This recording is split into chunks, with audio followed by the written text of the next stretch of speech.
అందరు ఉన్నారు మీ దగ్గర. ఓకే, నేరం కాదు. ఇప్పుడు నాకు మీరు ఫోన్ చేసి నాకు పర్టికులర్ పర్సన్ కావాలి, ఇట్లా ఈవెంట్ కానీ లేకుంటే యాంకరింగ్ కానీ వాటి థింగ్స్ ఏమైనా షాపింగ్ మాల్ ఓపెనింగ్స్ అన్నా కూడా నంబర్ కనుక్కుంటే ఆటోమేటిక్ గా కాల్ చేసి గిరి సో అని చెప్పి ఎక్కిస్తాం. ఓకే అంటే ప్రొసీడ్ లేదు అంతే. నిన్న మీ స్టేటస్ చూస్తాను, బిగ్ బాస్ తనుజ కూడా మీ కాస్టింగ్ లో అవైలబుల్ అని పెట్టారు. వాళ్ళు ఎలా అప్రోచ్ అవుతారు మీకు? మేనేజర్సా లేకపోతే? యాక్చువల్ అప్రోచ్ అంటే కొంతమంది మేనేజర్స్ ఉంటారు, కానీ ఎక్కువ శాతం నేను మేనేజర్స్ త్రూ అంటే నేను చేసుకోను. వాళ్ళ పర్సనల్ నంబర్స్ కాంటాక్ట్ అవుతా, వాళ్ళ రెస్పాన్స్ అవ్వలేదు అనుకోండి, నాకు ఇప్పుడు అర్జెంట్ ఉంది 2-3 days లో నాకు ఈవెంట్ కావాలంటే ఎవరికి అప్రోచ్ అయితే రెస్పాన్స్ అవుతారు అనేది కావాలి. పర్సనల్ నంబర్స్ అంటే మొన్న బిగ్ బాస్ మీద బయటకు వచ్చింది కాబట్టి తను ఫ్యామిలీకి టైం ఇవ్వాలి అని చెప్పేసి ఫోన్ పక్కకి పెట్టేశారంట. ఇక అట్లా కొంతమంది కాంటాక్ట్ అయ్యి మాట్లాడా, ఒక్కలోపు బడ్జెట్ చెప్తా ఉంటారు. వాళ్ళు చెప్పే వాళ్ళు ఎవరైతున్నారో వాళ్ళకు ఇండస్ట్రీ ఏంటి అని తెలియదు. అలా చెప్పేసి సర్లే అని చెప్పేసి ఈవెంట్ చేయలేదు. ఎందుకంటే ఇప్పుడు నాకు రెస్పాన్స్ రాకపోతే నేను సడన్ గా మీకు పేమెంట్ వేసి అడ్వాన్స్ వేసినాక కూడా మీకు సడన్ గా ఏదో మీటింగ్ దూరి ఏదో ఆల్రెడీ ఇప్పుడు బిగ్ బాస్ ఉన్నారు కాబట్టి నాకు హెల్త్ ఇష్యూస్ అయింది అనుకోండి, నాకు అక్కడ ఈవెంట్ క్యాన్సిల్ అయితే నాకు బ్యాడ్ నేమ్ వస్తుంది. అవును, మీరు వేరే ఆప్షన్ ఉంటే చెప్పండి, we can do that. What ever things me budget ఏదైతుందో ఎంత ఎవరైనా సరే నేను మాట్లాడతాను. వాళ్ళు సాటిస్ఫై అయితే నేను సాటిస్ఫై అవుతాను. నాకు ఇక్కడ కూడా కమిషన్ ఏం అవసరం లేదు. డీల్ ఓపెన్ కావాలి, ఈవెంట్ సక్సెస్ కావాలి. ఆటోమేటిక్ గా వాళ్ళ నెక్స్ట్ ఈవెంట్ కి నేను ఎట్లా ఫస్ట్ ఈవెంట్ తీసుకోలేదు కదా, కొంతమంది మాత్రమే ఉంటారు అట్లా కూడా. ఫస్ట్ ఈవెంట్ తీసుకోలేదు కదా, సెకండ్ ఈవెంట్ కన్నా తీసుకో, అది కలిపి అని ఇస్తా, లేకుంటే ఎన్నో కొన్ని నేను యాడ్ చేసి అని ఇస్తా అని చెప్పేసి అంటారు. నాకు ఇట్లా కావాలి. మీరు 10 లక్షలు చెప్పారు ఎగ్జాంపుల్ గా, నాకు 20%, 30% కావాలని అసలు నేను డిమాండ్ చేయవచ్చు. ఫస్ట్ ఈవెంట్ సక్సెస్ కానీ మీరు సాటిస్ఫై కండి, అప్పుడు మీరు సంతోషంగా మీరే ఇస్తారు. లేకుంటే ఈవెంట్ లేకపోతే నెక్స్ట్ ఈవెంట్ ఇద్దరు లేకపోతుంది అంట. Events A type of events అంటే లైక్ ఓపెనింగ్స్ ఈవెంట్స్ ఉంటాయి కదా, ఇప్పుడు బర్త్డే పార్టీలు ఇలాంటివి కూడా చేస్తారు. కొంతమంది వస్తారు, కొంతమంది రావాలి. ఓకే, జబర్దస్త్ అంటే బర్త్డే జబర్దస్త్ వాళ్ళు చేసే ఈవెంట్స్ ఉంటాయి కదా, ఆ టైప్ ఆఫ్ ఈవెంట్స్. ఇప్పుడు అంతా బ్యాడింగ్ వాళ్ళంతా నాకు కాంటాక్ట్ లో ఉండరు కానీ, బట్ ఏంటంటే నాకు వర్క్ ఉందన్నప్పుడు వీళ్ళకి అప్రోచ్ అయినప్పుడు బడ్జెట్ అనే విషయంలో వీళ్ళకి నేను డీల్ చేయలేకపోతా. ఇప్పుడు వచ్చే ప్రాజెక్ట్ వల్ల అప్కమింగ్ వాళ్ళు ఉంటారు, ఎక్కువ ఆల్మోస్ట్ అప్కమింగ్ వాళ్ళకి సపోర్ట్ చేస్తాను. పెద్దవాళ్ళు అంటే నాకు రిస్క్ ఎక్కువ ఉంటుంది. రిస్క్ ఎక్కువ అంటే నేను వాళ్ళేదో కరెక్ట్ చేయకున్నా కూడా నాకే ఫోన్ వస్తుంది. అట్లా అని చెప్పేసి రిస్క్ అని కాదు, రిస్క్ చేయొచ్చు, మనం రిస్క్ చేయొచ్చు. మనకు ఎవరైతే పర్సన్ పోతున్నా అతను కూడా రిస్క్ అయితే ఓకే, కానీ నాకేం అవసరం అనుకుంటే నాకు రిస్క్ కదా. అవును, అట్లా.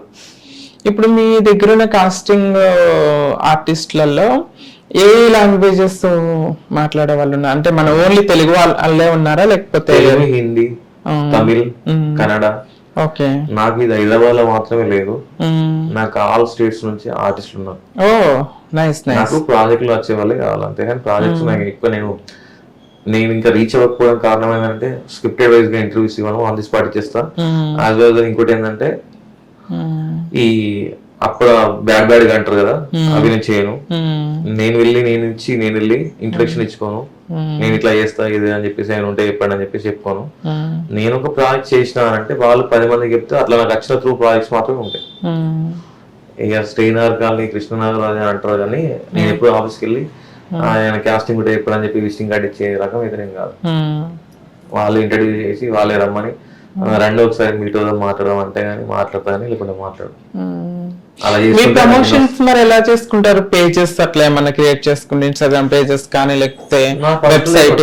నా పర్సనల్ లేకుంటుంది నాని కాస్టింగ్ డైరెక్టర్ అని. ఓకే, యూట్యూబ్ డైరెక్ట్ నా నేమ్ కొట్టేస్తే డైరెక్ట్ నా ఇంటర్వ్యూస్ వస్తాయి. ఓకే, ఇక వెబ్సైట్ లో అంటే ఆటోమేటిక్ గా స్ప్రెడ్ అయిపోతుంది. కొంతమంది యాప్ వాళ్ళు తీసుకున్నారు, యాప్ లోనే ఇంకా యాప్ వాళ్ళు నన్ను తీసుకున్నారు కాబట్టి, వెల్కమ్ చేశారు కాబట్టి ప్రతి వాళ్ళు ఫాలో చేస్తూ ఉంటారు, టెక్స్ట్ చేస్తూ ఉంటారు, చూసి డైరెక్ట్ వాళ్ళే టైప్ చేసుకుని పోస్ట్ చేస్తారు. నేను చెప్పాల్సిన అవసరం లేదు, పర్టికులర్ వాళ్ళకి పంపించి చేయండి అని చెప్పిన అవసరం లేదు. వాళ్ళే ఇప్పుడు స్టేటస్ పెడతాం కదా, టైప్ చేసుకుంటారు వాట్ ఈస్ అన్ రిక్వైర్మెంట్ అని పెట్టి పోస్ట్ చేస్తారు. అది వెబ్సైట్లలో, యాప్స్ లలో, వీటిలో అన్నిట్లో పోతుంది. యూట్యూబ్ లో కూడా వస్తాయి, కొంతమంది యూట్యూబ్ లో కూడా పెడతారు రిక్వైర్మెంట్ ఉంది కొన మాటిలో ఇట్లా ఇట్లా ఛానల్ ఇట్లా ఇట్లా అని చెప్పేసి వాళ్ళు ఛానల్ మెన్షన్ చేసుకుంటారు. ఇప్పుడు ఏంటంటే మేము మెన్షన్ చేయట్లేదు ఛానల్స్ కి కూడా, ఛానల్ మెన్షన్ చేయట్లేదు, ఓన్లీ రిక్వైర్మెంట్ ఉంది అని చెప్పేసి పెట్టేస్తున్నాం. న్యూ అయితే న్యూ, ఓల్డ్ అయితే రన్నింగ్ సీరియల్ అయితే ఓల్డ్ సీరియల్ అని చెప్పి పెట్టేస్తాం, లేకపోతే సీరియల్ అని పెట్టేస్తాం. మీ దగ్గరికి మోస్ట్లీ ఎవరెవరు అప్రోచ్ అవుతారు? లైక్ అంటే TV channels, OTTs, director, producers, వీళ్ళల్లో ఎవరు అప్రోచ్ అవుతుంటారు మీకు? మాకు మేనేజర్స్ అప్రోచ్ అవుతారు, డైరెక్టర్లు, రైటర్లు కూడా అప్రోచ్ అవుతారు. ఇప్పుడు నాకు మొన్న కూడా ఇద్దరు లేడీస్ అప్కమింగ్ డైరెక్టర్స్, లేడీస్ ఇద్దరు పేరు సేమ్, వాళ్ళ నేమ్ సేమ్ నేమ్స్. ఒకరికేమో హీరో కావాలి, ఒకరికేమో హీరోయిన్ కావాలి. దగ్గర నెల్లూరులో ఒక షూటింగ్, గుంటూరులో ఒక షూటింగ్, దగ్గర ఇట్లా ఉన్నాయి. అంటే అప్రోచ్ అయ్యారు. ఇంతకుముందు అంటే అడగగానే ఫోటోలు పెట్టేసేవాళ్ళు, రోల్ వేసి ఏ క్యారెక్టర్ ఎట్లా లుక్ వైజ్, విలేజా సిటీ అట్లా చెప్పి చూసుకుని డైరెక్ట్ పంపించేవాళ్ళు. ఇప్పుడు without advance I don't want. Me time waste చేసుకోకుండా ఆ టైం వేస్ట్ చేయగలను. అవును, డైరెక్ట్ మూవీ చెప్పేసి డైరెక్ట్ బ్లాగ్ చేసి నెంబర్ డీల్ చేసి జెన్యున్ గా ప్రాజెక్ట్ ఉంది అనుకుంటే పోదాం. అడ్వాన్స్ వేసిన తర్వాత నేను ప్రొఫైల్స్ పంపిస్తా, నీ టైం వేస్ట్ చేయాలి, నా టైం వేస్ట్ చేయాలి. నువ్వు నాకు ఎట్లా పేమెంట్ చేసినావు కాబట్టి నేను అడగచ్చు, పేమెంట్ ఆ ప్రొఫైల్ పంపించలే అని చెప్పేసి. బెటర్ యాక్చువల్ గా, వందల ప్రాజెక్టులు అవసరం లేదు నాకు. మంత్కి ఒక ప్రాజెక్ట్ చేసుకునే వాళ్ళు కాదు, ఏదో రోజుకి ఎన్నో వస్తాయి ప్రాజెక్టులు, అది ఉంది ఇది ఉంది అని చెప్పేసి. అదే నువ్వు అడ్వాన్స్ ఇస్తే నాకు అడగడానికి ఉంటది, నీకు చేసుకోవాలని ఉంటది. నువ్వు టైం పో చేయాలి, నేను టైం పో చేయాలి. ప్రజెంట్ మన ఇండస్ట్రీలో కాదు కానీ ప్రతి చోట ఉన్నదే. మన త్రూ మనం ఒక అవకాశం ఇచ్చి వెళ్ళిన తర్వాత వాళ్ళకి ఒక ఫేమ్ వచ్చింది, సక్సెస్ వచ్చిన తర్వాత మన నేమ్ కూడా తీయకుండా, మన పేరు కూడా వాడకుండా, మన అవసరానికి వాడుకుని వదిలేసే ఇట్లుంటారు.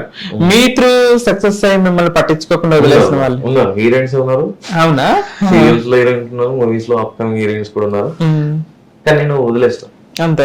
వాళ్ళ పేర్లేం చెప్పక్కర్లేదు కానీ మనం జస్ట్ మీరు ఎలా వాళ్ళకి ఆపర్చునిటీ గుర్తుండాలండి. ఇప్పుడు ఒక లేడీ అంటే ఇప్పుడు మామూలుగా ఇప్పుడు ఏదైనా జరుగుతుంది, లేడీకి ఏదైనా చేసుకోవచ్చు. ఇప్పుడు జనరేషన్ లో అప్పుడు అంటే అలా లేకుండే ఫ్రీడమ్ అని, ఇప్పుడు ఏదైనా చేసుకోవచ్చు ఇన్కమ్ కోసం.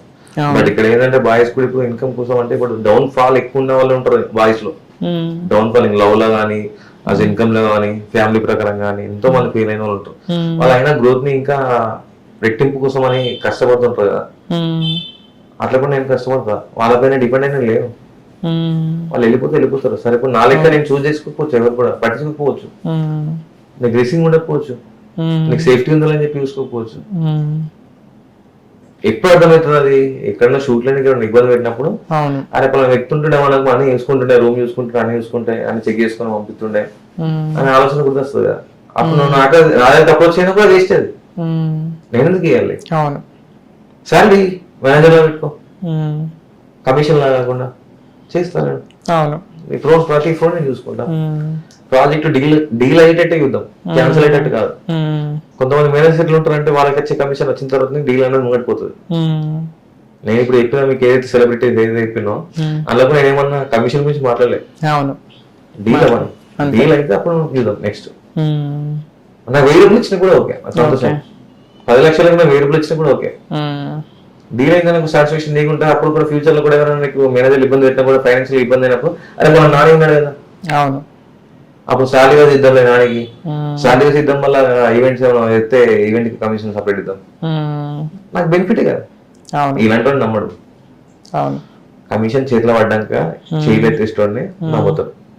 యాక్టర్స్ కానీ, సెలబ్రిటీస్ కానీ ఎవరైనా సరే అలాంటి వాళ్ళే కావాలి. నాకైనా జెన్యున్ ఇప్పుడు ఎందుకంటే నేను కూడా ఇప్పుడు చేయాలంటే ఎందుకు చేయరు వాళ్ళకి, ఎన్నో చేయొచ్చు. మనసు ఒప్పదు, ఫస్ట్ ఆఫ్ ఆల్ చేయబుద్ధి కాదు. మనసు ఒప్పినప్పుడు చేసినా కూడా అది కొంచెం ముంగటి జారినా కూడా అది ఆటోమేటిక్ కింద జారుతుంది. వేస్ట్ చేసి కూడా వేస్ట్. It's true. ఇప్పుడు మనం చాలా మందిని చూస్తున్నాము, ఆర్టిస్టులు బయటకు వచ్చి, కాస్టింగ్ డైరెక్టర్లు బయటకు వచ్చి మాకు పేమెంట్స్ రాలేదు, మాకు అది చేశారు, వాళ్ళు కొట్టేశారు అని చెప్పేసి అంటూ ఉంటారు మధ్యలో. మీరు ఇలా షూట్ కంప్లీట్ అయ్యాక లేకపోతే ప్రొడ్యూసర్ కి, డైరెక్టర్ కి ఏదైనా ఇష్యూస్ అయిపోయి, షూట్ అయిపోయి మీకు పేమెంట్ ఎగ్గొట్టి ఆర్టిస్టులు అందరూ మీ మీద పట్టడం, అలాంటి ఇన్సిడెంట్స్ జరిగినాయి? నాకు ఫస్ట్ ఒక కార్ ఉండేది, ఎంజీ హెక్టర్. ఓకే, అది నాకు యాక్సిడెంట్ అయింది. ఆ తర్వాత నాకు సెకండ్ కార్, ఇంకో కార్ ఉంది, mini Fortuner rider road star అని చెప్పేసి ఇంకో కార్ ఉంటుంది, బైక్ ఉంటుంది జావాలో. ఈ రెండు కలిపినా కూడా 30 లక్షలు తగ్గుతాయి. నేను 2 తాకట్టు పెట్టి ఆర్టిస్ట్లకు పేమెంట్ ఇచ్చిన, ఎవరికి కూడా గురకం లేదు. నాకు అక్కడి నుంచి రాకుండా కూడా వీళ్ళకి ఇచ్చిన మాట కోసం అన్నా కూడా నేను తాకట్లు పెట్టి వాళ్ళకి ఇచ్చిన అమౌంట్స్. అవునా? నష్టం కదా. నష్టమే. నష్టం అంటే ఇప్పుడు అమ్మాయి నన్ను నమ్మింది, ఇప్పుడు ఒక అబ్బాయి అయినా సరే అమ్మాయిని నమ్మింది కాబట్టి we have to give. Next time ఇచ్చినప్పుడు రావాలి అని అంటే నేను ఇవ్వాలి.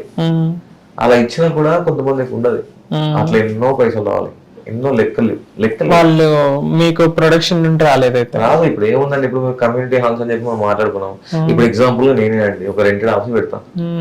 రెంటెడ్ ఆఫీస్ పెట్టి పర్సన్ కి 80,000 నుంచి 1,00,000 ఇట్లా తీసుకుంటా. యాక్టింగ్ స్కిల్స్ నేనే ఇస్తా, డ్యాన్స్ స్కిల్స్ నేనే ఇస్తా, అన్ని స్కిల్స్ నేనే ఇస్తా, అన్ని ఇస్తా అని చెప్పి చెప్తా. అన్ని వేసినాక ఒక్కొక్కరు లేరు ₹1,00,000 అంటే 100 మంది. ఎంత అయింది అమౌంట్? 10 లక్షలు అయింది. 10 లక్షలు ఇంకెక్కువ అయింది. 10 లక్షల కంటే ఎక్కువ అవుతుంది. ఒక్కొక్క లక్ష 100 లక్షలు. 10 మంది కంటే 10 లక్షలు అయిపోతాయి. అవును, 1 CR అవుతుంది. ఎగ్గొట్టేస్తా, ఆఫీస్ తీసేస్తా, నా అడ్రస్ అనుకుంటాడు. అయ్యో, సెక్యూరిటీ ఇప్పుడు నా దగ్గర రావాలన్నా కూడా నా పర్మిషన్ లేదు, అసలు లోపలికి అలౌట్ చేయడు. ఇట్లాంటి వాడు నచ్చుతుంది. మేము ఆఫీస్ వెళ్తాము, particular each and everything acting interest ఉంది, జస్ట్ గోలే అది, నాకు చాలా ఇంట్రెస్ట్ ఉంది, ప్యాషనిటీ ఉంది అని చెప్పేసి అన్నప్పుడు నేను పిలిపించుకొని నీకు ఛాన్సులు ఇచ్చి నువ్వు ఒక ఫేమ్ వెళ్ళిన తర్వాత నువ్వెవరు అన్నట్టు క్వశ్చన్ చెప్తే నేనే చేయాలి. నీకు పైసా పేక్ అవసరం లేకంట. నేను కూడా నీకంత గురవత్వం మంచి ఉన్నప్పుడు నేనే చేయాలి సేవ నీకు. అట్లా లేదు ఇప్పుడు ఎవరికి. అవును, అట్లా మోసం చేసేవాడికి బాగుంది. True true.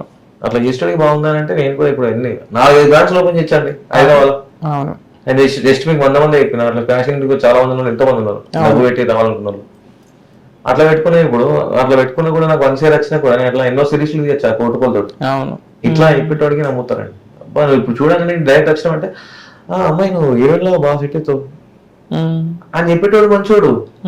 అమ్మ నువ్వు కొద్దిగా చేంజ్ చేసుకోవాలి, లుక్ చేంజ్ చేసుకోవాలి, నీ స్కిల్స్ కొద్దిగా ఇంప్రూవ్ చేసుకోవాలి.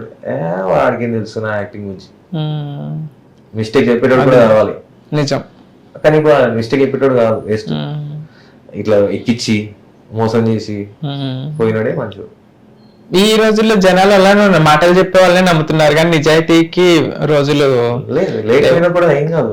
When they face they know the value.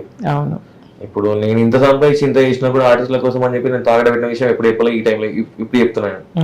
Financial problem అని చెప్పేసి నేను తాగడబెట్టి ఇది చేసిన అని చెప్పేసి తెలియదు. నేను అప్పులు చేసి ఇచ్చిన రోజులు కూడా వాళ్ళకి ఇప్పుడు నాకు 12 lakhs ఎంత అప్పు ఉంటే ఇప్పుడు 4 lakhs కప్పు వచ్చినాయి. నాకు రావాల్సిన 40 లక్షల దాకా రావాలి. ఎవరిని అడుగుతావు? ఎవరిని బదనం చేస్తాం?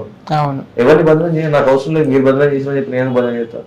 మీరు కుక్కలు అయితే నేను కుక్కని కాదు. కుక్కని ఒక్కొక్కసారి బిస్కెట్ పెడుతుంది, రాత్రికి మళ్ళీ వస్తుంది మా దగ్గరికి. ఇప్పుడు అనిపించినా కూడా గురతంతో తోకుకి గుర్తు చేసుకుంటారు.